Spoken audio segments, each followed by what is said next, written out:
Hi there, this is Ellen from the Make Room, and today I'm going to show you how to put in a centered zip.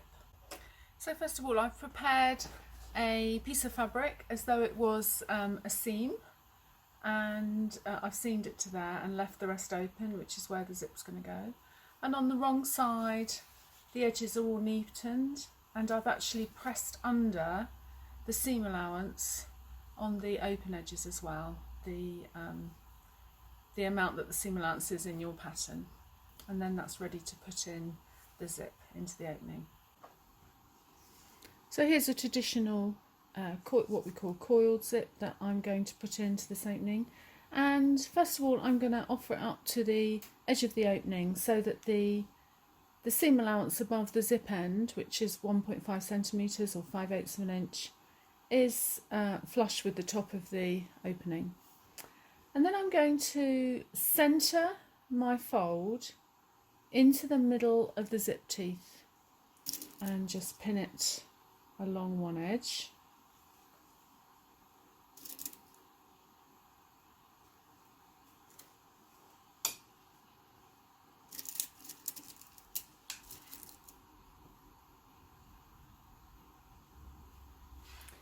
And then it's a good idea to just see where the base of the zip is. Often there's a little metal thing there that you don't want to hit with your needle, so I've just put a pin below it so I know where that is. And then I'm going to centre again the fold over the teeth again and pin up the other side so that we're bringing the edges together.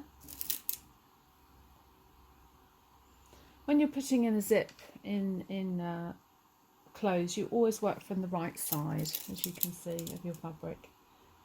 So once I've pinned it in, I'm now going to tack it in, and I'm going to use a nice bright colour so you can see what I'm doing. So first of all I'm going to tack up this first edge.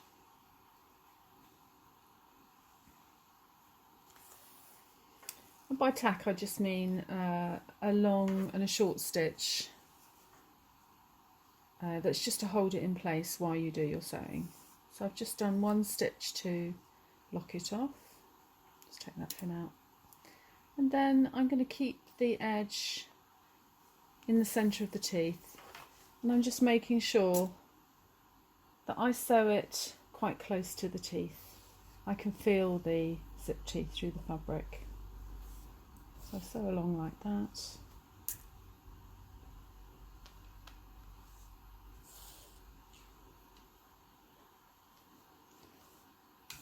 It's always best to do a long and then a shorter stitch because it just holds it better than if you do big stitches on both places. When you get to the head, the zip head, you might need to bring the seam allowance over a little bit to just cover the head, just so that the head of the zip is completely covered, because you don't want it to show when your items are done up. So I've just fastened it off at the end there, and then I'm just going to start the other side. Now I'm going to go across the base here. I'm just going to put a tacking stitch there to tell me that is where I can machine across, because we're going to machine right across the base of the zip, and I don't want to hit the metal end.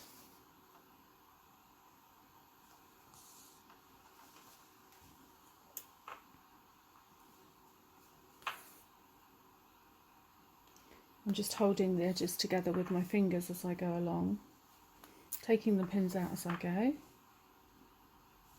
It's always best to take the pins out as you get to them rather than try and tack around them, because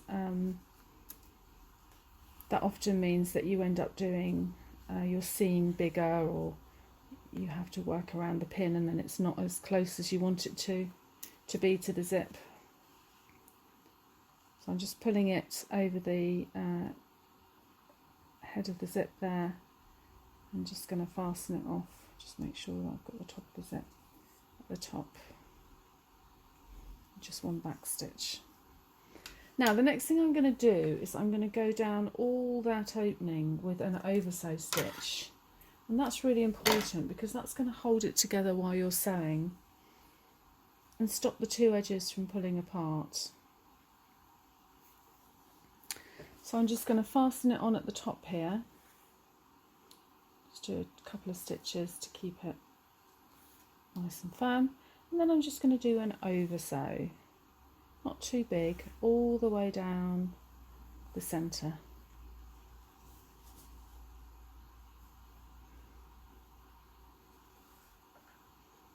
And that's really going to stop those edges from moving apart while we're sewing and make such a difference to the look of the zip. I've purposely put a bright green zip into this cream fabric so that you can see that the whole idea is that at the end of this we shouldn't see any of the zip. No matter what zip you're putting in, when it's finished you shouldn't be able to see the zip.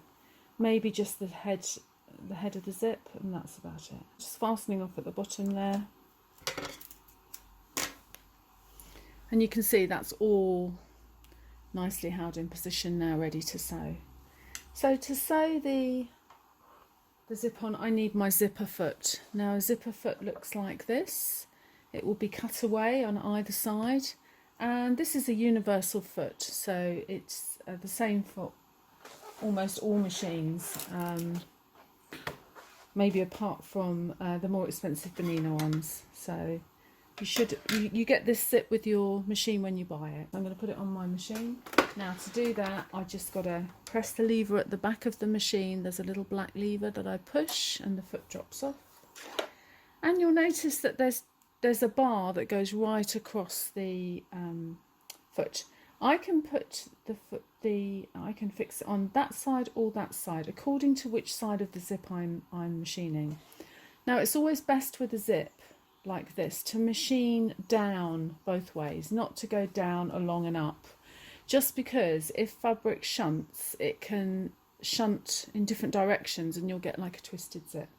So I'm going to put it on to one side and just see if that's the right side. So to put it on, I just lower it on using the pressure foot. I'm just lowering it on and it just clips on. I'm going to see if I'm not on the right side for this side, but I am on the right side for this side. Obviously that side I need to switch over. So I'm going to do this side first.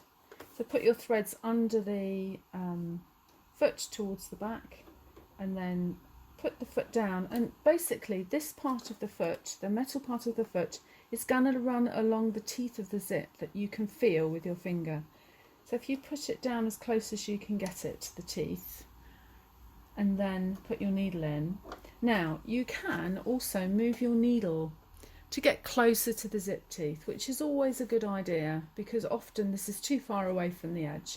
So I'm just going to move my needle, and to do this you would use the zigzag width dial. Now on this machine it's computerized, so it's a button. You might be able to see that the first button up here is the zigzag width button. If I press that way, the needle is moving to the left, and if I press it that way, the needle is moving to the right.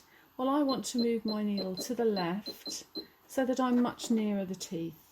I think that's probably about right. Just check where your needle is with your hand on the flywheel. Just turn it and you can see where the needle is. You need to move it a bit more, just click it again. Just bring it as close as you want it to be.